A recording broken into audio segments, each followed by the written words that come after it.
dore amagambo ukwiye kuvuga ku buzima bwawe.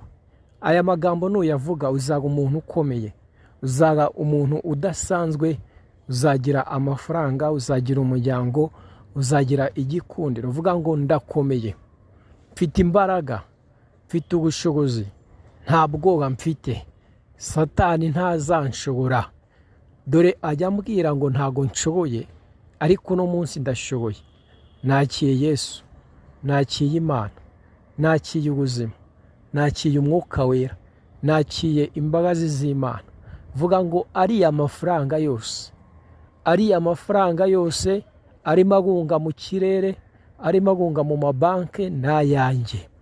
Vuga ngo ubuzima urimo ukeneye umuterankunga.